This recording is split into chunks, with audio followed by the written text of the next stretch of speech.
안녕하세요. 도키와 미국 주식 채널인 것을 환영합니다. 오늘 리뷰 드릴 종목은요. 저희 구독자께서 신청해 주신 sunrun이라는 종목이 되겠습니다. 이 sunrun이라는 종목은 말이죠. 태양열 쪽의 관련주라고 할 수 있는데요. 깊게 들어가기 전에 이 주식의 오버뷰부터 알아보도록 하겠습니다. 지금 이제 60.86달러를 하고 있고요. 1년의 횡보를 봤을 때 250.37%라는 어마무시하게 성장을 한 회사라고 할 수 있습니다. 우선은 레이팅 서머리를 보시면 말이죠. SA Authors에는 bearish, 즉 추천을 하고 있지 않다라는 뜻이 되겠고요. 월스트리트 쪽에서는 bullish해서 추천을 하고 있다라는 뜻이 되겠고요. 퀀트 쪽에서는 neutral로 중립을 유지한다가 되겠습니다. 먼저 들어가기 전에 이 Fear and Greed 인덱스를 보고 가겠는데요. Extreme Greed면은 누구나 주식을 하고 있다라는 상태라고 볼 수 있고요. Extreme Fear인 상태에서는 너도 나도 주식을 팔아가지고 지금 다들 무섭다라는 상태가 되겠습니다. 보통 Extreme Greed가 너무 높게 올라가면은 주식은 폭락을 하는 그런 경향이 있습니다. 너무 많이 올랐기 때문이죠. Extreme Fear 같은 경우는 너무 많이 떨어져서 상승의 기회로 여겨지기도 합니다. 그래서 주식을 투자할 때는 이 Extreme Fear에 다가가면 다가갈수록 수익을 많이 낼 확률이 높다고 말하는 것이 맞습니다. 지금 뉴트럴 상태에 있고요. 앞으로 시장이 오를지 아니면 떨어질지는 좀 더 지켜봐야 되겠습니다. sunrun이라는 이 비즈니스 모델에 대해서 알아보도록 하겠습니다.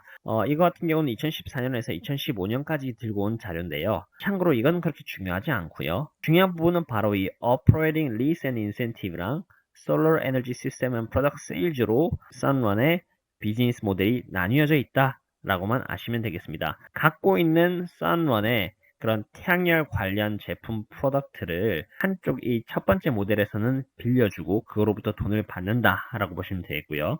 또 하나는 그 관련 제품들을 아예 팔아서 매출을 얻는다라고 보시면 되겠습니다. 실제로 sunrun의 홈페이지에 가보시면요. 이렇게 monthly lease, full lease, full purchase, monthly loan이라고 되겠습니다.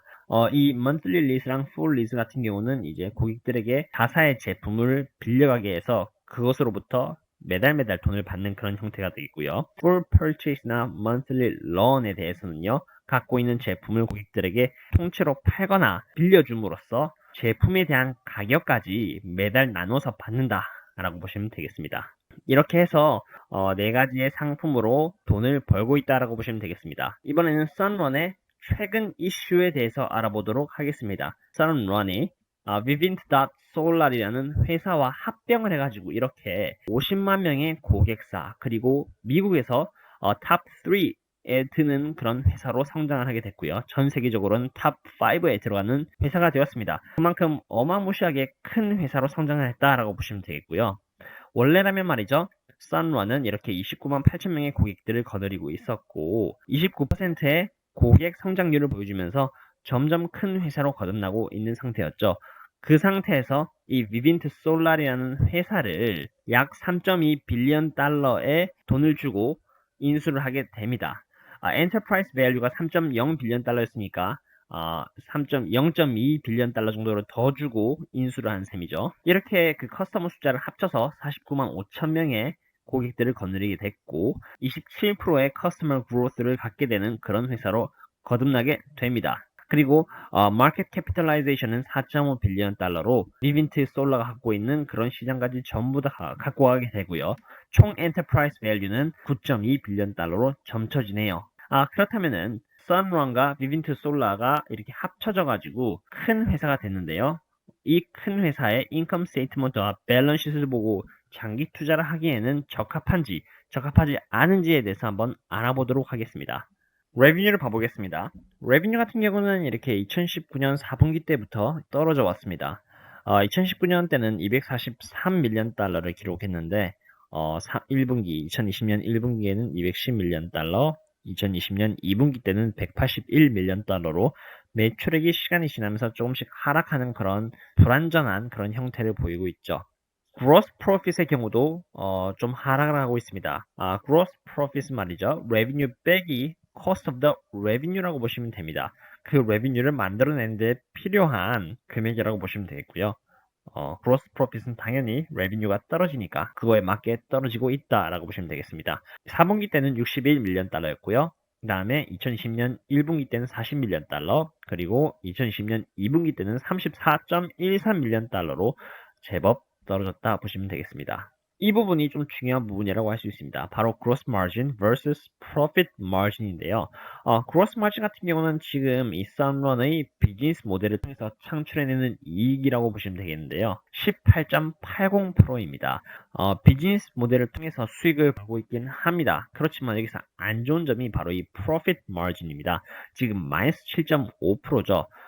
gross margin 같은 경우는 그 revenue에서 cost of the revenue만 빼면 나오는 그런 마진이라고 보시면 되는데, profit margin 같은 경우는 revenue에서 cost of the revenue까지 빼고 더해서 그 회사를 운영하는데 필요한 자금까지도 다 뺐을 때 실제로 나에게 얼마나 남느냐를 보는 그런 지표거든요. 마이너스 7.5% 성장했다는 것은 실제로 회사가 적자를 봤다는 뜻이죠. 다행스러운 점은 그나마 1분기 때는 마이너스 13%를 기록했는데 지금 마이너스 7.5%로 적자의 폭이 조금 감소했다는 점입니다. 그런데 이렇게 평소에 이렇게 흑자를 봤던 회사가 이렇게 적자 쪽으로 들어갔다는 것은 약간 안 좋은 점이기도 합니다. 이번에는 EPS를 보시도록 하겠습니다. EPS 같은 경우는 이제 earning per share로서 주가랑 굉장히 연동되는 그런 성질을 갖고 있다고 보시면 됩니다. EPS가 상승하면요, 주가도 같이 상승을 하게 되는 그런 모습을 보여주는데요. 지금 현재 EPS가 마이너스입니다. 마이너스 0.11이라는 것은 회사가 지금 적자를 보고 있다는 뜻이고요. 그렇기 때문에 그렇게 좋은 모습은 아닙니다. EPS에 대해서 좀 더 자세히 보시면 말이죠. 2020년 쿼터 2 때는 실제로 애널리스트들은 0.03 정도의 EPS가 날 것으로 예측을 했는데 실제로 나온 지수는 마이너스 0.11이었거든요. 그래서 마이너스 0.11만큼 실제로 주가의 가치가 한 주식당의 가치가 떨어졌다라고 보시면 되겠습니다. 미래에는 말이죠. Q3 0.05로 지금 애널리스트들이 예측을 하고 있고요. Q4에는 0.12로 예측을 하고 있습니다. 그래서 만약에 이 썬런이 애널리스트들의 예측을 돌파를 해버리면은 EPS의 상승률이 더 높아지니까 그거에 맞춰서 주가도 상승을 할 것입니다. 하지만 이 에스티메이트를 충족시키지 못한다면 주가는 앞으로도 떨어질 확률이 높겠다고 보시는 게 맞겠습니다. 이번에는 제가 중요시 생각하는 이 밸런스시트를 보겠습니다. 밸런스시트를 보시면 말이죠. 앞으로도 투자람에 있어서 장기 투자를 하는 게 안전한지 안전하지 않은지를 보여주는 그런 지표라고도 할 수 있는데요. 여기 보시면은 2020년 6월 30일 기준으로 봤을 때 썸런이 보유하고 있는 이 현금은 말이죠. 354.23밀리언 달러로 6.37% 정도 보유하고 있다라고 보시면 되겠습니다. 리시버블 같은 경우는 60밀리언 달러죠. 1.08%로 회사가 12개월 내에 거래처로부터 받을 수 있는 돈을 뜻합니다. 인텐지블 같은 경우는 무형자산이라고 보시면 됩니다. 회사의 이름이라던가 아니면 라이센스라던가 돈으로 매길 수 없는 것들을 자산화한 것이거든요. 이것을 자산화로 한다면은 111.99밀리언 달러 정도가 되겠고요. 인벤토리는 이제 회사에서 갖고 있는 그런 재고 현황을 말합니다. 보시면은 Property, Plant and Equipment 내 쪽에서 4.8빌리언 달러로 꽤나 큰 포션을 차지하고 있다고 보시면 되겠습니다.